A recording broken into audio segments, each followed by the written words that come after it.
Well, we'll call the meeting of the Human Resources, Finance, and Property Committee to order. The first item is public comment period. Does anybody wish to make a public comment? Anybody wish to make a public comment? This is the time to do it. If you could come up to a microphone. All set. When you're done, you just push the button. You could identify yourself, name and address. Alan Steiner, 163841 State Highway 52. That better? Yeah. Like I was saying, I own a property in the city of Wausau that adjoins a property that has been taken over by the county for back taxes about 2 years ago-ish. The property was not, it's a 312 Chicago Ave. Since then, the county's been paying to have it mowed and paying to have the snow removed and so on and so forth. They're getting no taxes from it right now. 2 years ago, it was estimated the property's value was at 10.2, I believe. 10.4. 10.4? I don't think there was any bids on it, ever. No. And I put in a bid on it just so I could come here today of $4,000 so that it could be put back on the county's books. They wouldn't have to be mowing lawn. You don't have to have it reassessed. I believe that's coming up next. Not assessed, appraised. So I guess that's all I wanted to bring up. Something to think about. Thank you. We do have a policy which we'll discuss when we open the bids. So any other public comments? Any other public comments? If not, we will move on to the minutes from the April 27th. Not the April 27th, the May meeting. If we noticed it wrong, we'll put it off till next time. So I didn't catch that earlier. So we'll deal with the May meeting minutes at the second meeting. Next is an educational presentation on an outcome monitoring on the American Rescue Plan. Develop a schedule of activities for public engagement. And this afternoon, I think, Christy, you uploaded a plan which will pull up. As you know, the county is going to get $26.3 million over the next couple of years through the American Rescue Plan. And what we are looking at doing is engaging the community in discussion of the priorities on those eligible activities. I think what we'd like to do is identify options for the use of those one-time funds and identify opportunities to collaborate with other local units of government. At the last meeting, we talked about trying to do outreach with both local governments, and I've spoken with Alan Christensen, the Eastern Town Association chair, and I have a call into Keith Lonan on the Western, but we will be on the agenda for the Town Association joint meeting on July 29th. I think what I'd like to see us do, in light of the fact that meeting is coming up in July, to give us more of an opportunity to understand all the ramifications of the Department of Revenue requirements for that, have the public informational meetings about that time so we can use the latest information. I think one of the critical issues that we're trying to understand is what revenue loss means and what opportunities there are for the county to do that, but we also want to make sure that we provide those that were impacted by the COVID pandemic with an opportunity to identify projects that they think may be worthwhile for the county. So we've laid out just some tentative dates, and they are meant to be just that. Tentative dates, the only one that's firm in there is July 29th. The thought is that we would try to, we're basically looking at the scenario that we had planned for the county board size task force with outreach, and that would be going out to Edgar, to Hatley, and then having a meeting in Wausau to try to get input from people, and then we would give them an opportunity for submitting written or email comments. And, but we would, give an overview of what the rescue plan allows, how much money we'll get, timelines, and then open it up for public comments. And the city had a number of questions, and I just threw out some questions that that we may want to ask the public. Where have you seen the biggest economic impact because of the pandemic? What does economic recovery look like to you? What should we consider as we evaluate and consider programs to use the funds in light of the eligibility criteria? How do you think the county should invest the funds, and how would the proposed investments impact the community and or county? I just throw that out there for discussion on how we might want to move ahead, and then later I'd like to follow up with a discussion on broadband and opportunities that may exist there. So are there any thoughts from the committee members relative to this as a concept for engagement? Supervisor Leahy? Go ahead, Supervisor. Thank you. Wondering if it would be possible to put together within that overview, like sort of visual presentation, would that be included? So that we're presenting the same information up front at every meeting to everyone who attends.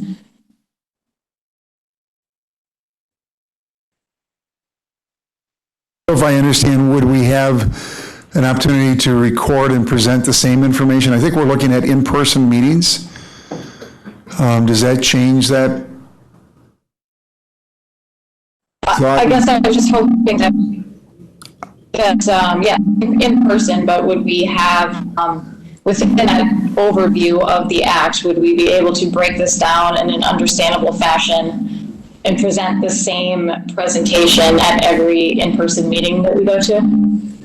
Yes, we would do the same presentation. We could do an overview, a video overview, or just have the same scripted presentation. We could also, as we did with the County Board Task Force, record it and stream it on our website so that people could listen that way. We would then probably want to do the WASA one first, and then we could take advantage of public access, if that would make sense.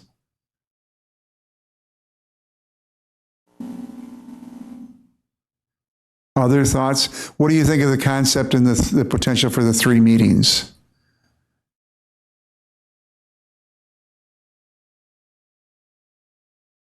This is Craig, John. Go ahead, Craig. Yeah, I think that's the way that we laid it out for the County Board Task Force public listening session. Craig, could I interrupt? We're going to shut down and restart this meeting from WebEx. Can we do that? We're just getting so much feedback, it makes it hard for us to hear. Now try it. All right, try it now. Go ahead, Craig. Okay, is it clear? What I want to say, if you can understand, is I agree with the process that we used for the County Board Task Force size. I think that would be a great way to give people the opportunity to, even if they can't make the meetings, to comment like we did at the task force size. So I think it'd be a great way to start off with the joint Eastern and Western Towns Association, and then do the other listening sessions. Did you hear that? Craig, what I'm hearing is start with the first meeting being the Towns Association, then build the other ones after that. Yes. Just my thought. We could do that. What we could do is do a doodle poll relative to availability, and then build the hearings on that, because I think it's important to have members of the committee, not all members, but enough members of the committee present to hear the comments that we receive. And I don't think we can do I don't, look to public access and see if they can capture this out in remote settings.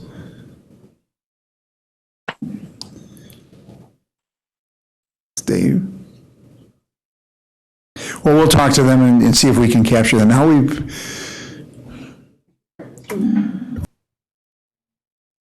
Were there any more comments on the public engagement strategy?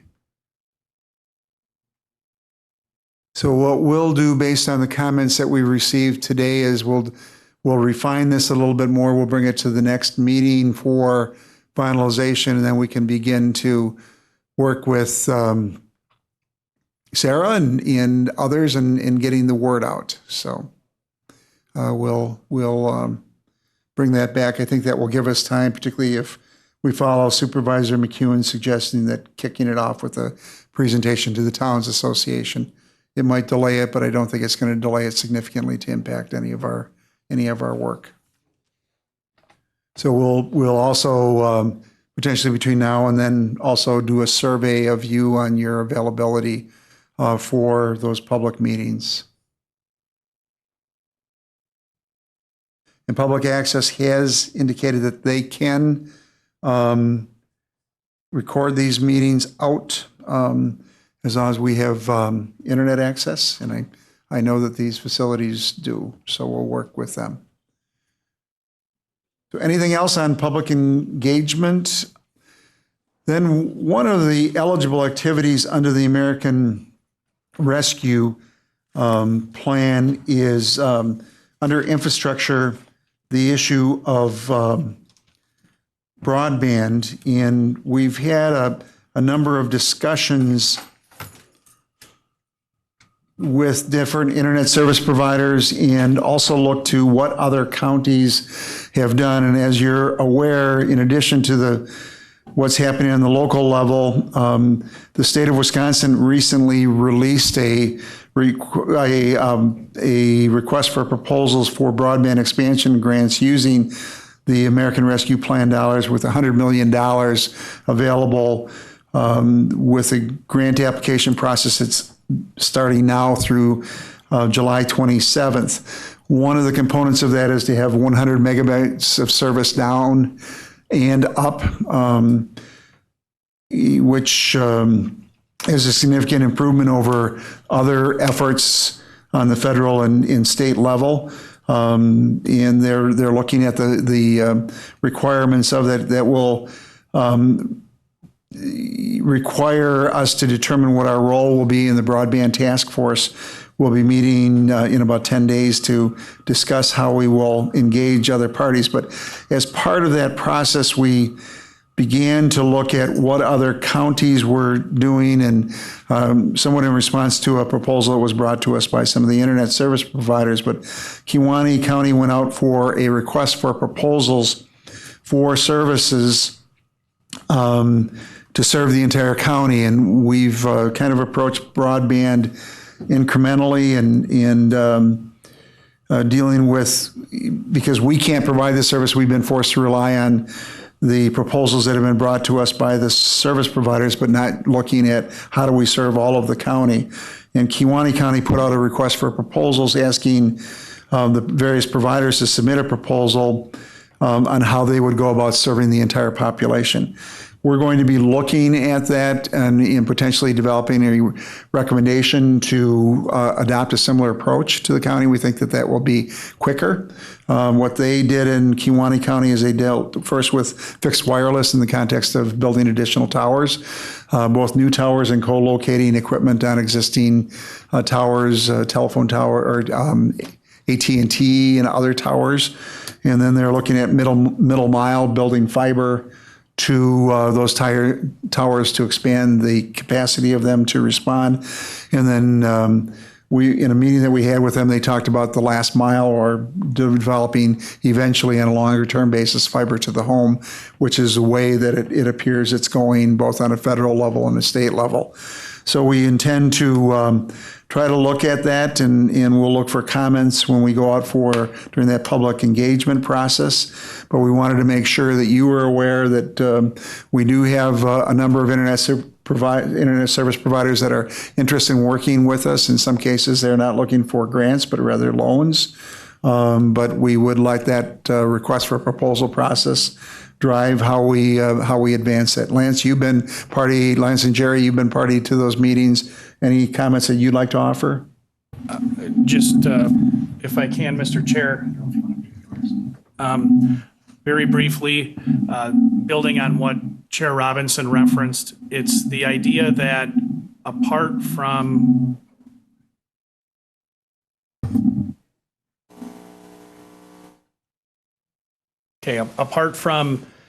looking and asking the internet service providers to really develop that plan, as Chair Robinson referenced, we've really been trying to address this from the county level, but this puts providers in the driver's seat and ask them to develop that plan. And from looking at how Kewaunee County proceeded, the RFP itself is rather straightforward, pretty short. Asked individual providers to put together those plans. My understanding of the responses that they received based on reviewing Kewaunee County's proposal was that you did get the staged approach that Chair Robinson referenced. And again, this all aligns with the American Rescue Plan, that we have these dollars available for eligible expenses related to broadband. But again, it puts the provider in the driver's seat of what that support looks like. It can be, as Chair Robinson referenced, a direct allocation from the American Rescue Plan would be eligible, it appears, based on our initial guidance. However, we want to put those providers in the driver's seat. Perhaps the thing they really want, or the more favorable response, would be one of a loan or even just access to borrowing capacity. That's something that we've talked about previously at the Broadband Task Force, that again, through the RFP itself, we can put providers in the driver's seat of developing those plans, and then put the county in the position of assessing what is the best plan submission that we receive from the perspective of the county and the taxpayer.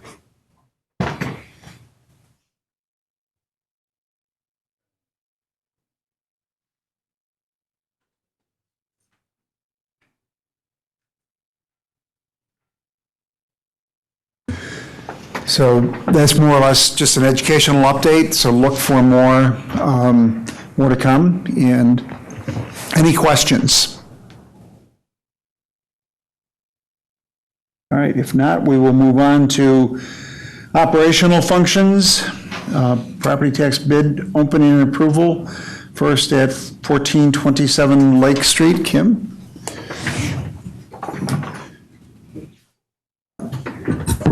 Let's do that, that'll be easier. Okay, so just for reference, all three of the tax deed bids that we have to open today are past their first reading. So the first one is 1427 Lake Street. The appraisal that we had done on that was $5,000. We did not get any bids at all on the first go-round. So we do have a bid submitted today in the amount of $1,000, and it is accompanied by the 10%, a check for the 10%. So we had the appraisal done for $5,000.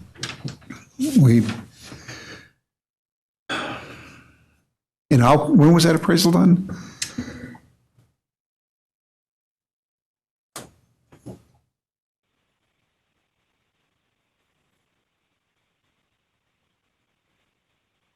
February 28th.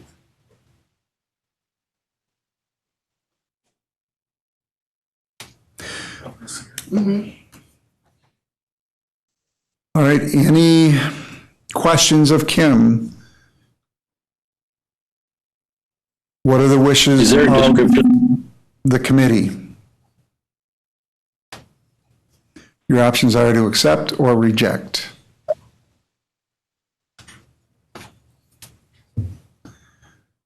Supervisor Leahy? Go ahead, Supervisor Leahy. Thank you, Mr. Chair. I would move to accept. We have a motion to accept the bid of $1,000 for 1427 Lake Street. Is there a second? McEwen, second. Any discussion? If not, all of those in favor signify by saying aye. Aye. Aye. Opposed, no. That motion carries. Next is the 312 Chicago Avenue.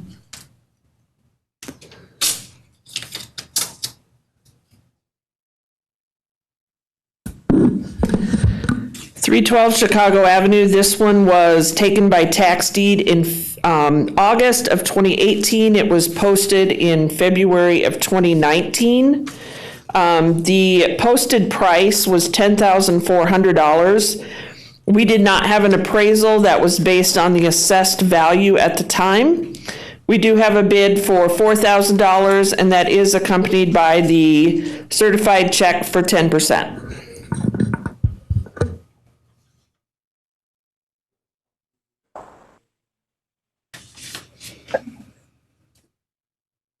So we have we've not appraised it, it's never been appraised? To the best of my knowledge, no. We do not have an appraisal in the folder. It was priced based off the assessment at the time.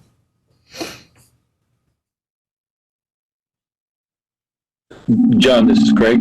Go ahead, Craig. Was there a reason we didn't have an appraisal done on it? I don't know.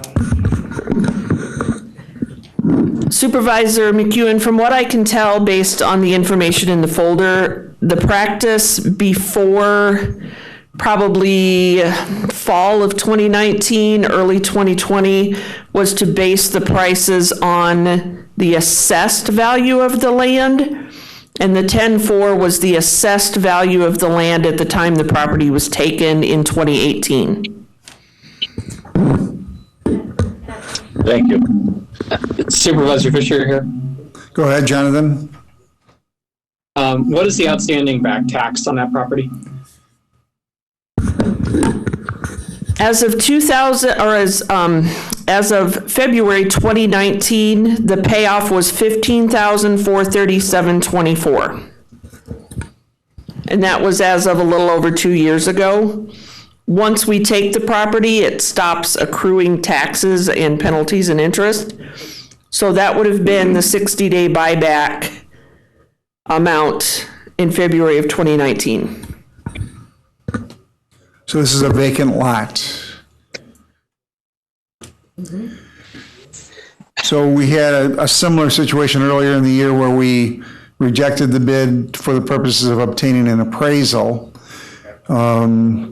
And we have a person, a vendor, or a person that's interested in acquiring the property.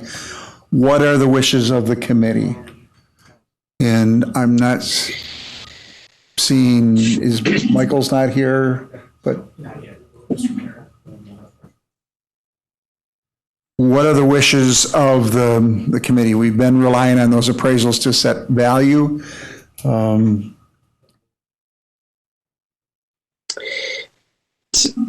Supervisor Fisher here again. Go ahead, Jonathan. I know that so right now we're technically outside of our normal procedure by not waiting for an appraised value to come back. But at this time, I think I would like to make a motion to accept this bid as it's is an empty lot that we could move at this time and cut the expenses related to it. All right, so we have a motion. Is that consistent with our ordinance? I wish Michael were, we can do that, okay? All right, it is consistent with our ordinance. Is there a second? Second. Moved by Fisher, seconded by Leahy. Any discussion? If not, all those in favor of the motion will signify by saying aye. Aye. Aye. Opposed, no. That motion carries. All right. We have an additional bid. Today, we also received a bid for Parcel 2021-8, so there is no information in your packet for this one. If you wanted to look at the information, it is all on the website under Tax Deed Sales 2021-8. This one was appraised early in February of this year. This is for the Brady Street, 1504 Brady Street in the city of Wausau. The appraisal came back at $174,000. We did not have any bids on it at all for the first reading. So we have a bid in the amount of $120,000, and that is accompanied by a 10% cashier's check for $12,000. What are our back taxes?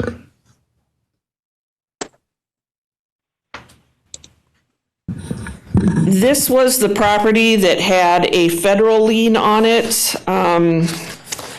The back taxes at the time it was taken, it was around $120,000. Let me get the page here.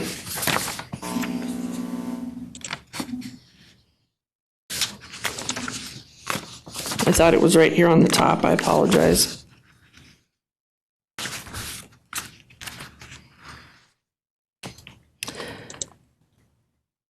So when we took the property, I'm sorry, the total payoff was $45,440.36.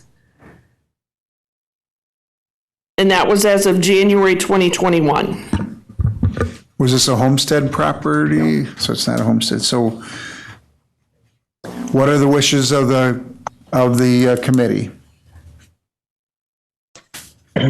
This is Craig.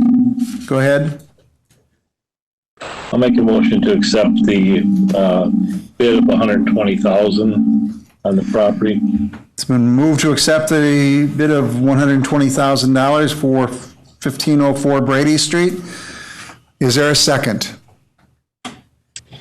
Second by Fisher. Second by Leahy. Any discussion? If not, all those in favor will signify by saying aye. Aye. Aye. Opposed, no. That motion carries. Thank you, everyone.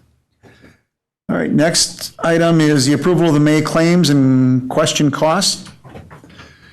That was submitted Christie sent out an email with those. Are there any questions or concerns or motions?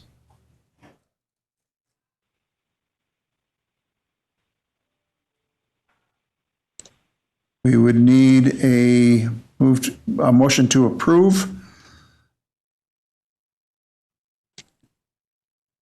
Move to approve. Moved by McEwen, seconded by Second by Fisher. Fisher. Any discussion? If not, all those in favor of approval of the May claims and question costs signify by saying aye. Aye. Aye. Opposed, no. That motion carries. Discussion and possible action by the committee to forward to the county board for its consideration intergovernmental budget transfers. Christie? They're in the packet.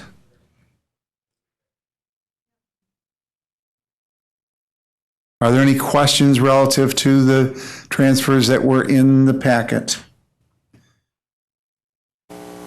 If not, what are your wishes relative to the transfers? This is McEwen. I'll make a motion to approve the intergovernmental budget transfers. Is there a second? Fisher to second.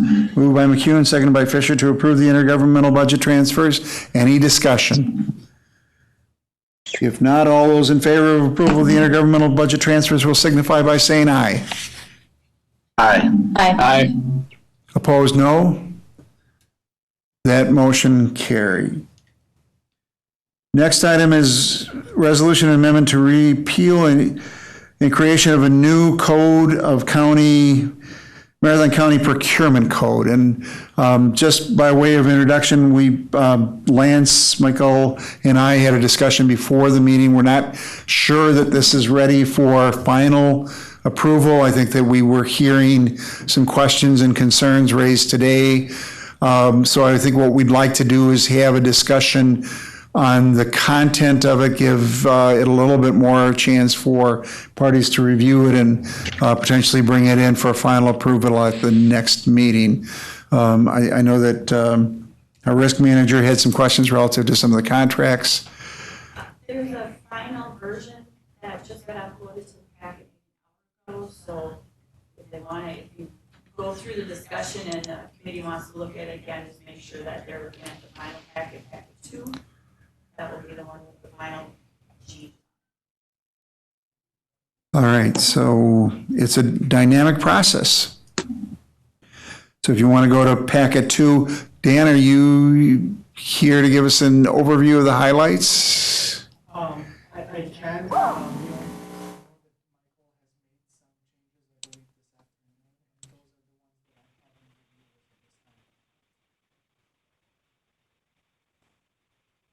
You'd hate to miss your minute of fame. So we can go over some of this. Obviously, Scott Corbett has covered most of it for the most part in his last, I guess, farewell address.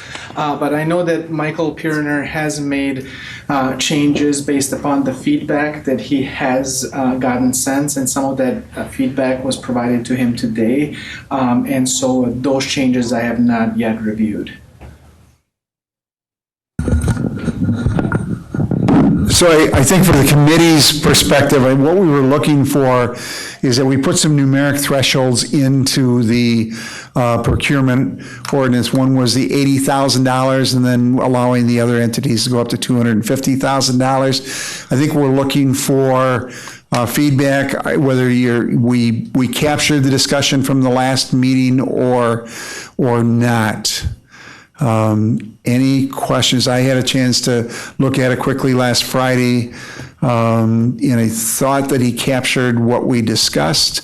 There were some editorial changes that we made, but based on your recollection, do you feel as if we've captured those procurement guidelines in there? And from a department perspective, Jerry, I don't know if you've had a chance to look at it. I was working with Scott on the original.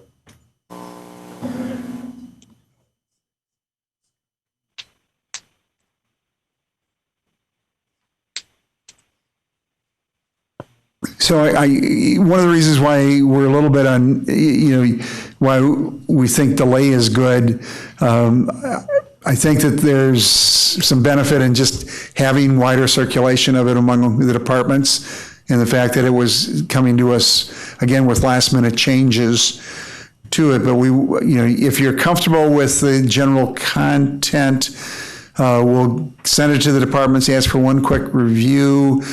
We may restructure the code to get it to flow a little bit better. There were efforts to try to do that. I think there is still opportunities for creating a little bit better order to the code, and we'll try to have that available at our next meeting.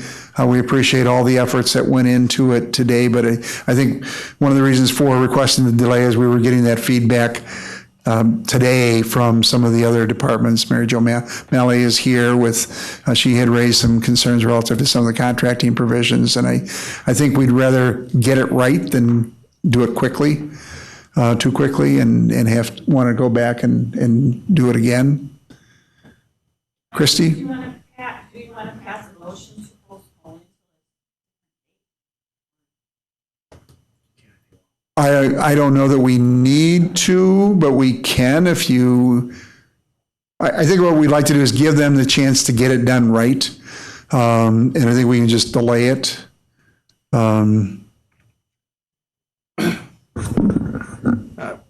Good afternoon, everybody. This is Administrator Leonard. Just building on what Chair Robinson said, I think what you see from the code is, if you look first line, it says this was put together in 1988 and amended, I believe Dan was telling me, in 2006. And each time we're working off of the old draft. And I think it behooves us, as Chair Robinson referenced, to maybe take a breath. And you have given us some good guidance with respect to the big policy decisions, primarily the dollar thresholds for the various forms of procurement and the steps that we need to go through to do those.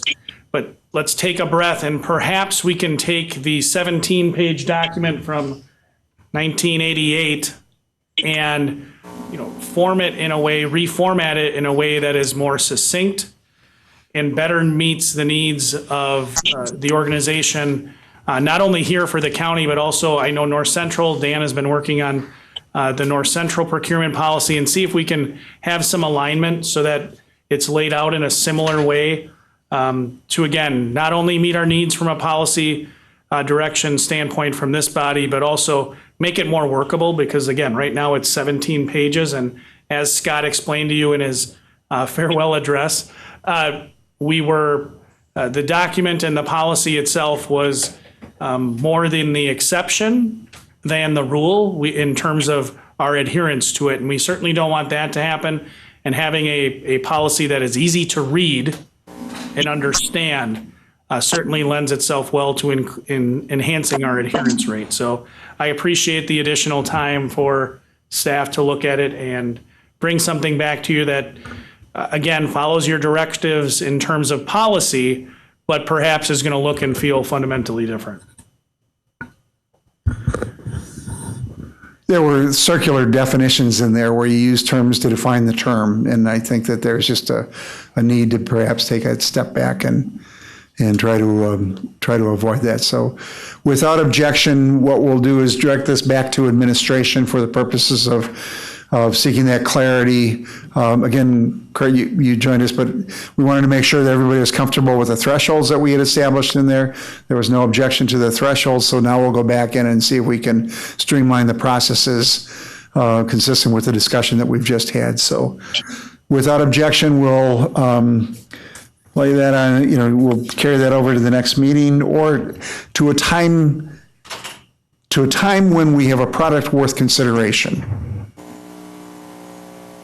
How's that? And we would, I think that we're seeing nods from our risk manager and others, so I think we want to get it right. So thank you. All right. Rolling stock timeline for purchase of equipment. This is an issue that came up recently by Jim Griesbach, where he indicated that if he wanted to take title to equipment next year, he needed to order it this year because of some of the timing issues, and we said we would put it on the agenda for discussion, and I'll turn it over to Lance for additional clarification. Why don't you just move over here? We're having feedback issues. Thank you, Mr. Chair. And I believe Jamie Polly's on. But just a real cursory overview. This is something, it's different than our procurement issue we were just talking about, which we've known we needed to update our procurement policy and our ordinance, and we're working on that. This is something that really, at least in my contemplation, it's a supply chain issue that I think in many respects can be attributed to some of the effects of the pandemic. And as Chair Robinson referenced, what we're finding is that if we want to purchase vehicles or large equipment, and Jim Griesbach brought this to the attention of the Infrastructure Committee last week, if he wanted to purchase a piece of equipment to have in 2022, at the end of 2022, he needed to order that piece of equipment prior to September of this year. So as you can see, what it did, it raised the question of how do we do that with our current procurement practices and our ordinances, particularly those related to capital improvement purchases. And Jamie, I don't know if you want to elaborate on some of the issues you're seeing, but then after Jamie does that, I'll ask Christy to come up here and at least talk through what we believe might be an interim fix in the short term. Oh, sure, this is Jamie. Thank you, Lance. Hopefully you can hear me without the feedback. We have the same issues as Jim does in highway. We were just told even to get a truck by mid-year 2022, a regular pickup truck. We should have ordered it last week. So we're in that same issue. The other item that we have is when we have a specialty vehicle that we need to go out for multiple quotes for, like our High Ranger trucks. We get the chassis, and then we have to do a bid quote for the lift and everything that we put on it, it's typically a 12 to 18 month process. And with the lag in time, now it could be up to 2 years before we'd see any of those specialty vehicles by just the process alone. So being able to order, mid-year, the year prior, like now for 2022, would be extremely beneficial to us to be able to get vehicles on that timely manner. I think that's all I have to add really right now. Thanks, Jamie. Now we're just going to kick it over to Christy. Again, this is something that really was brought to our attention relatively recently, these supply chain issues. You're hearing a lot about it in the news relative to construction, but again, a good example of what we're seeing here at the county. And now I'll turn it over to Christy.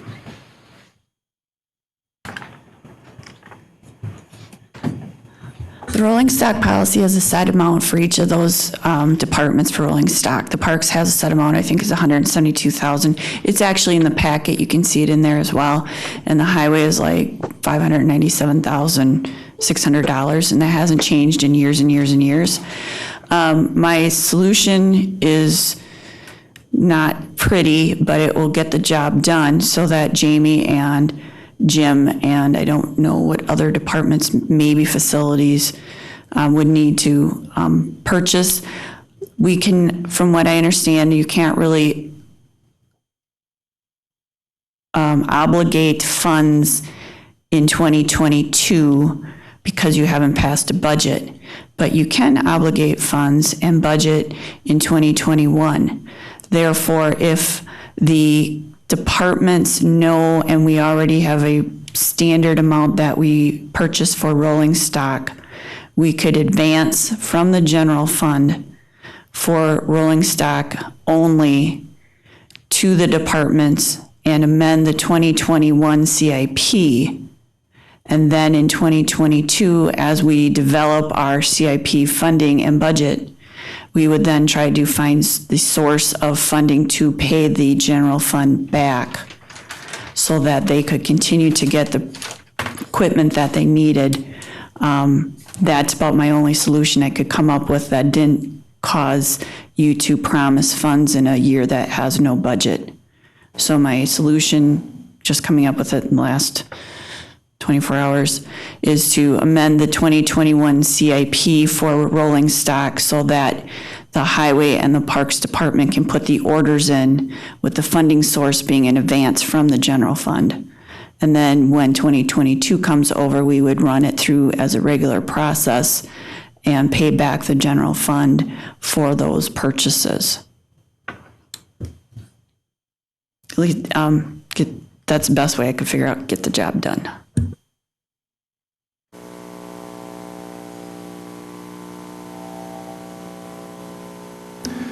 So the net result is that we are encumbering the dollars, but not likely to expend the dollars in 2021. So from an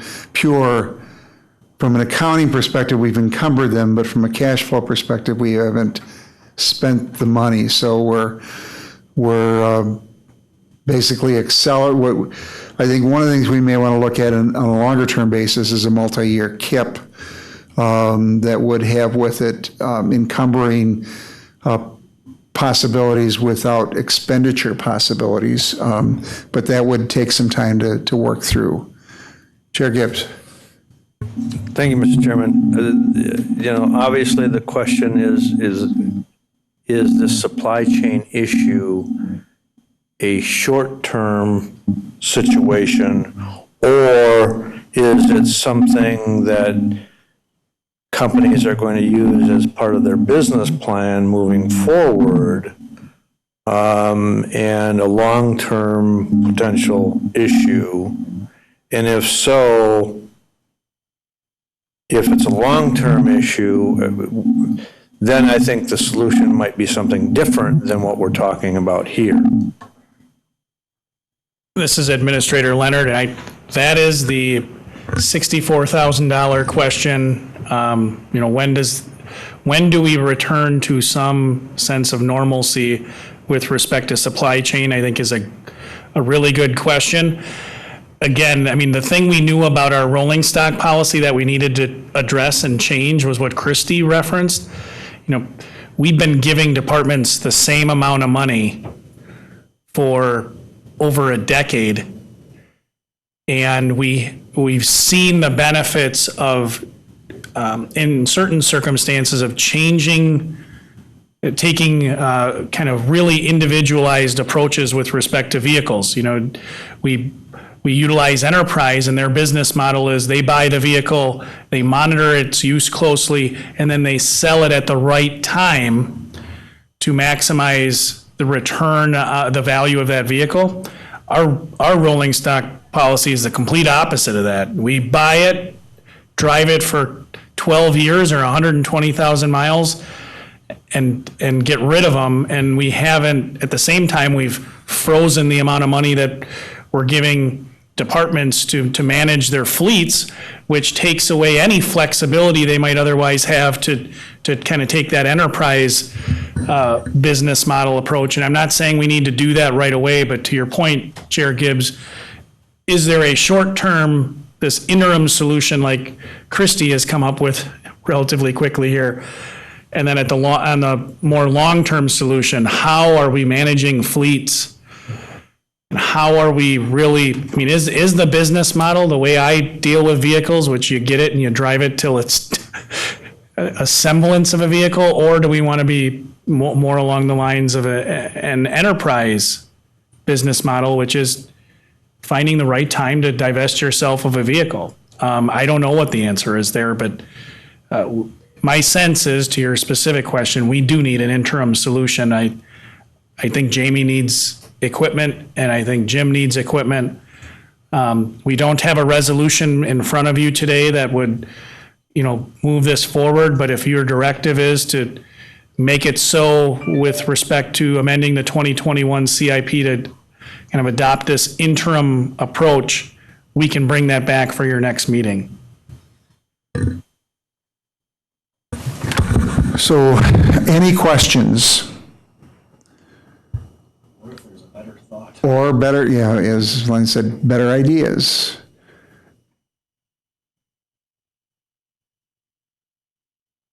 Any motion? John, this is Craig. Go ahead, Craig. When they order these vehicles, is there any requirements as far as upfront money? Is there any down payments, or is it strictly when you take the vehicle is when we pay for it? I think traditionally we've used cash on delivery. I think that's actually. Okay. If I may, this is Administrator Leonard. That's a really good point. I just got a message from Terry Kaiser saying that what he's heard is they need to pay. They need to pay up front. So I don't know that it's a single approach. Again, we're just reacting to the environment that we're being presented with. Jamie, I don't know if you have better information on that specific question. Are the vendors asking for payment on delivery, or are they asking for payment now when we order those vehicles? In our experience right now, it's still payment upon delivery, but that's not to say it won't change with, the hard, being that it's so hard to get vehicles.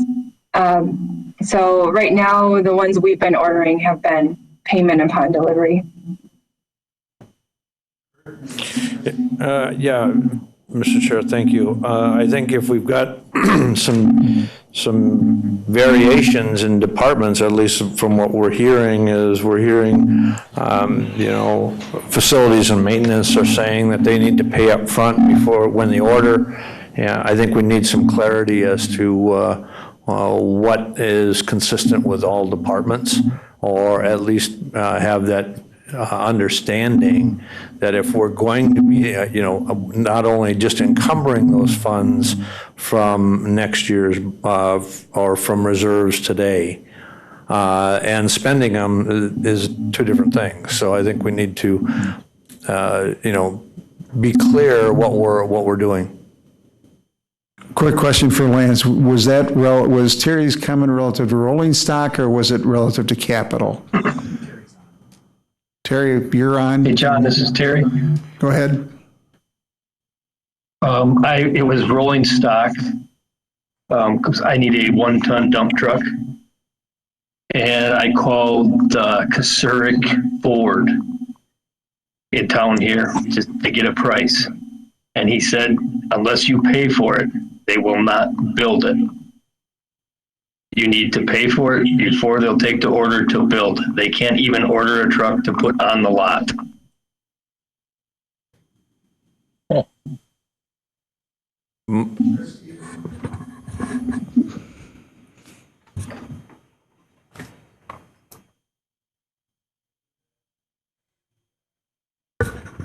Jim didn't clarify when I talked to him briefly, but that's why we would amend the 2021 CIP. We wouldn't do it without knowing if it's cash on delivery or cash up front.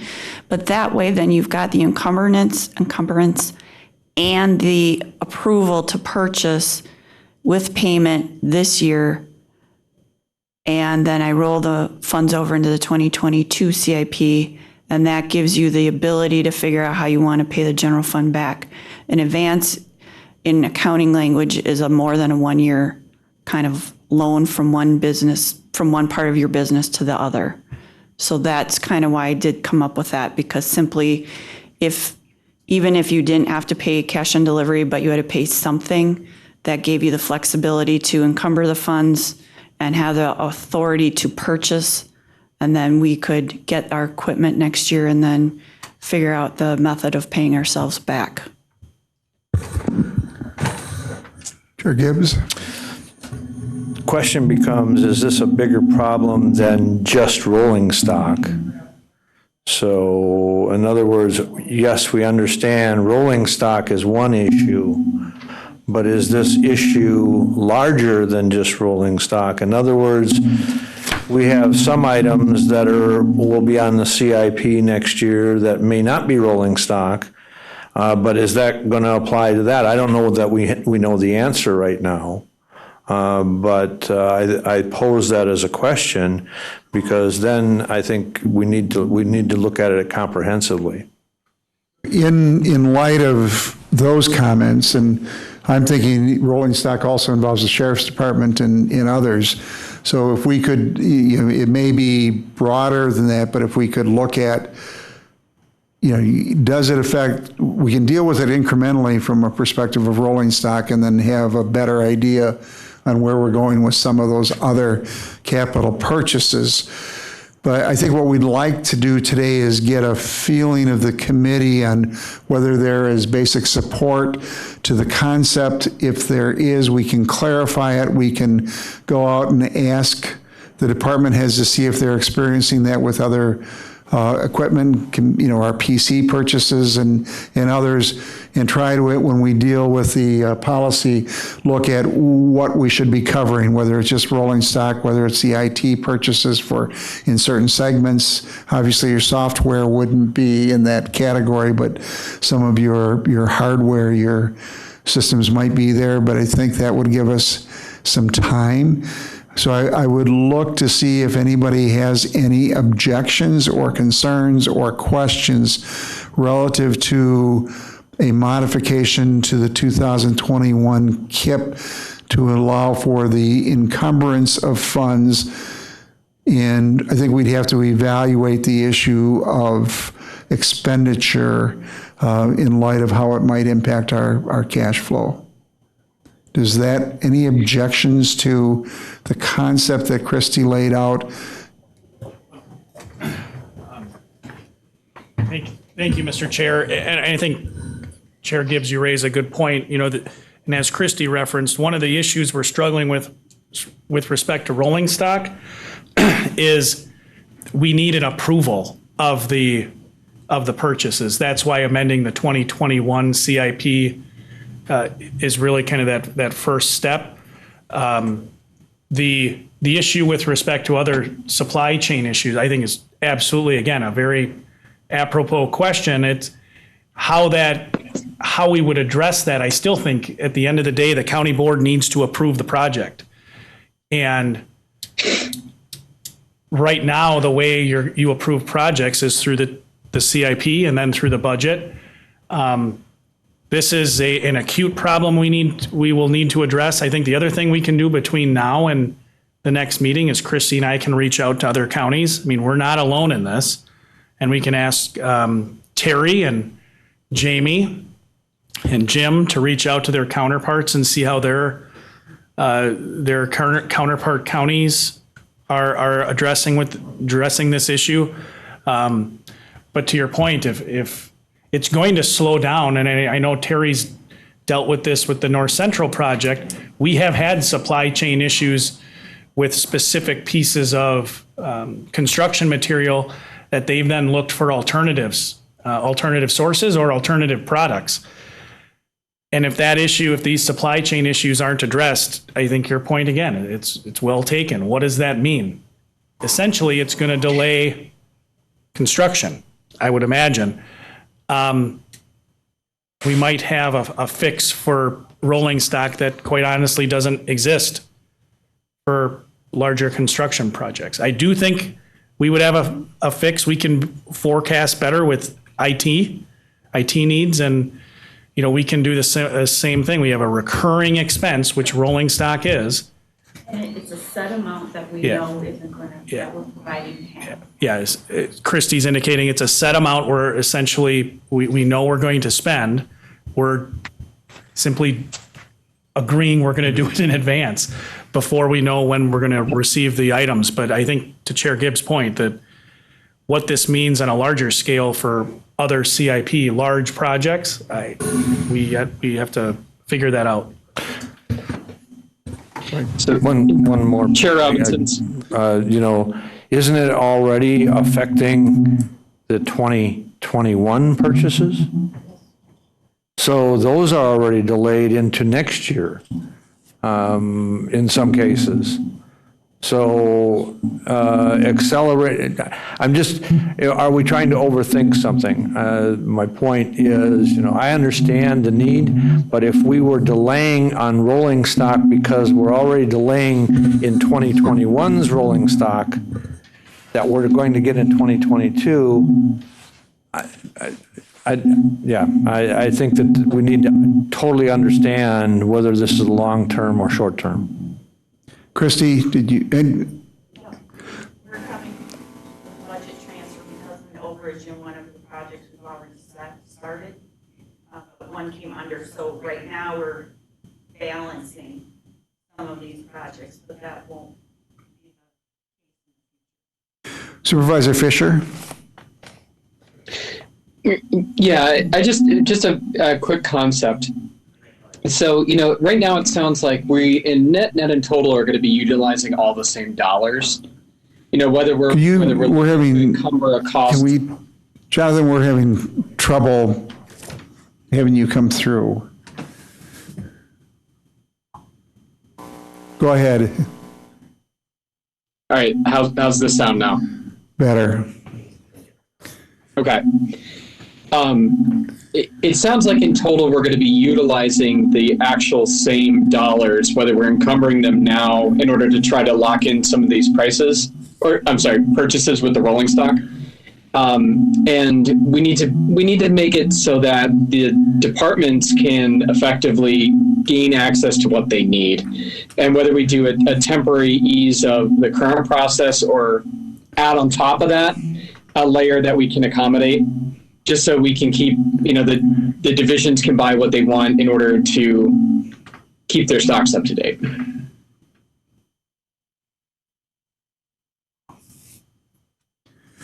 I think just in total, it'd be nice to help effectuate those purchases.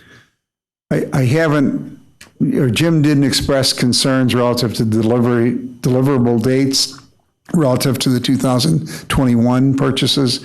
I think he had expressed specific concerns relative to critical equipment that was in the rolling stock plan for next year.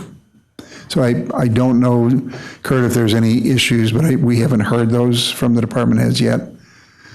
So again, no objection. I think what we're hearing is we want more clarification, but the concept is to advance the move the 2022 rolling stock numbers into 2021 KIP get additional clarification and bring it back, the resolution for the next meeting, and try to get a better understanding if there are other aspects of the KIP that may be affected by it with that discussion. Any problems with that? And we will carry that over to the next meeting and look forward to, if we could have a prepared resolution for us to look at, to give us a chance to comment on, that would be helpful. Just one other thing, Mr. Chairman, if I might. Go ahead. I think it's also just a planning issue. If each department knows, for example, that it takes 2 years to order a squad or 2 years to order a pickup before they can take delivery on it, and it's going to stay that way from now on, it's just a timing issue and a planning issue.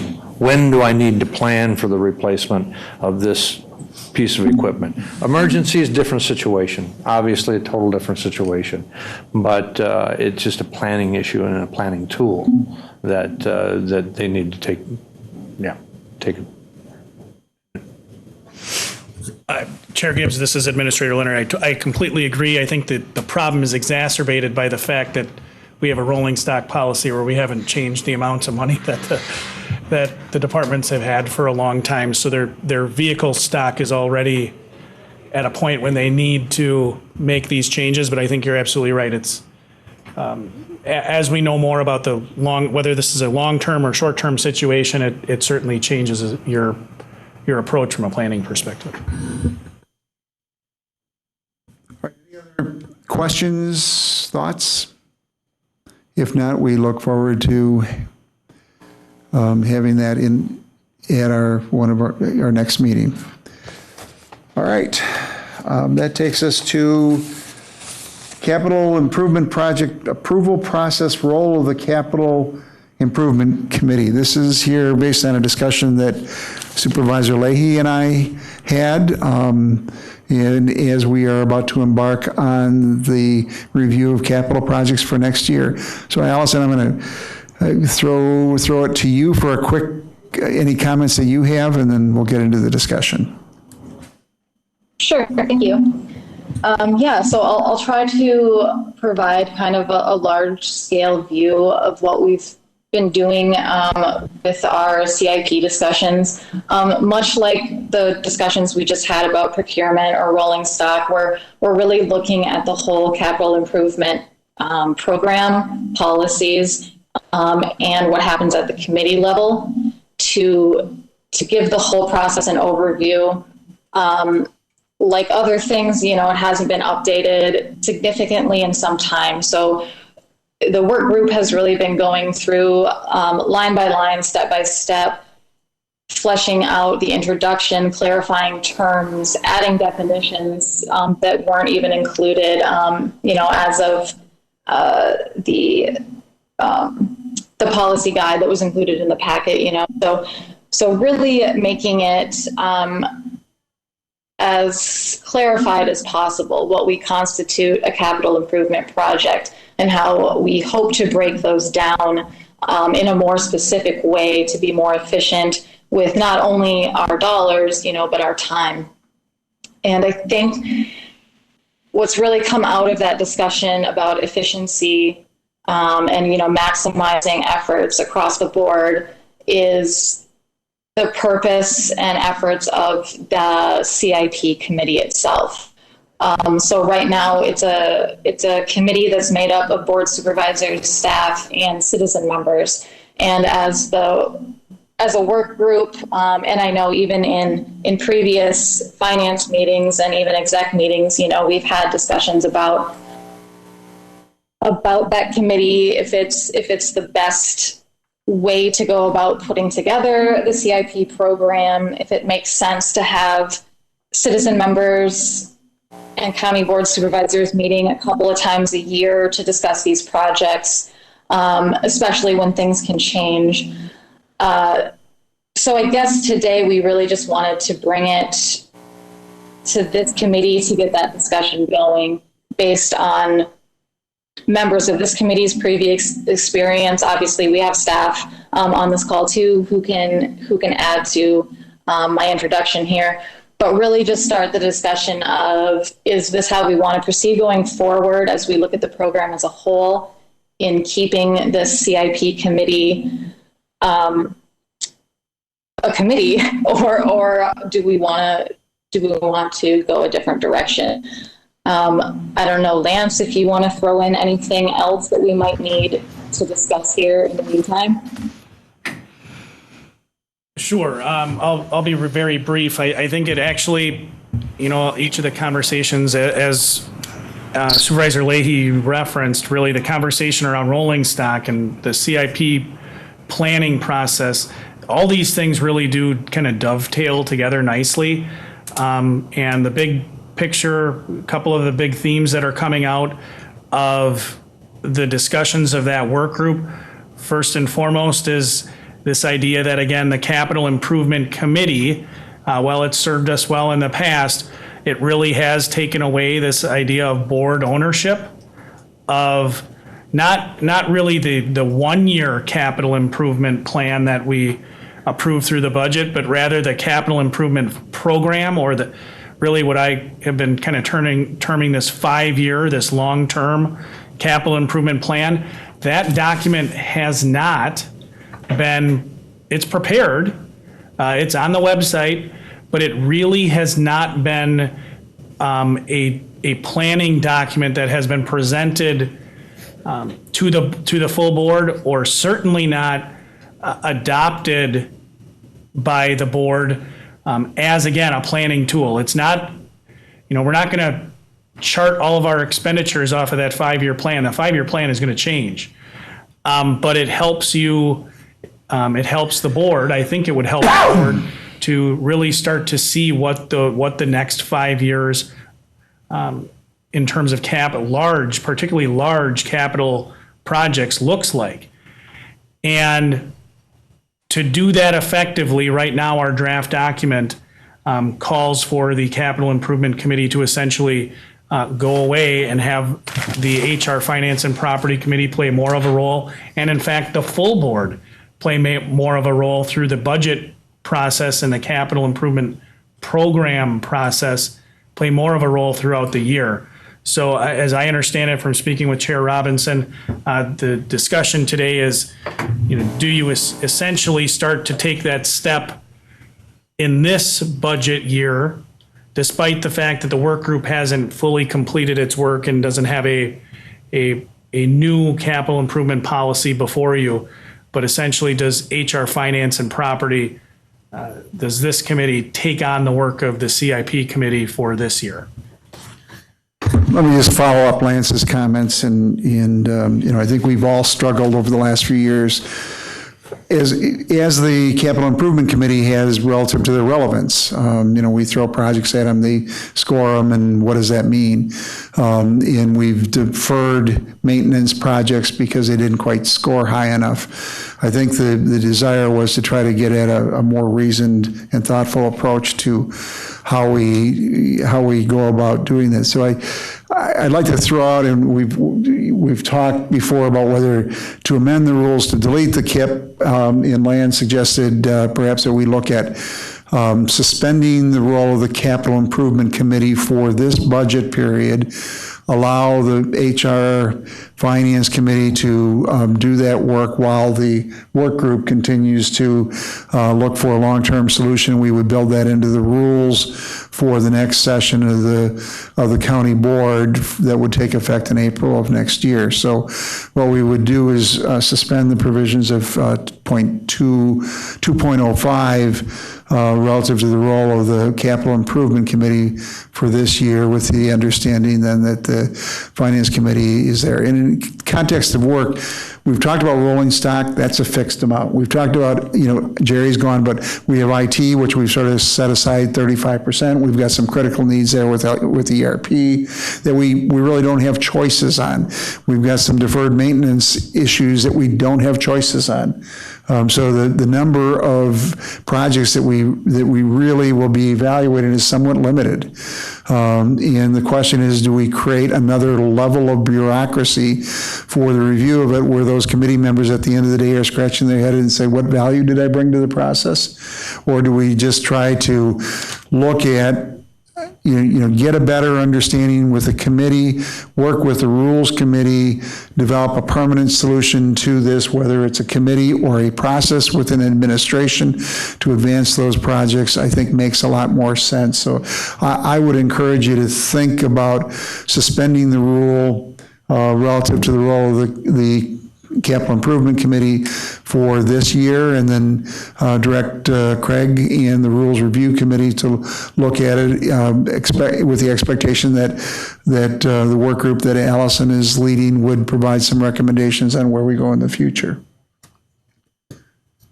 Any questions, comments, thoughts? Allison, any thoughts on that approach?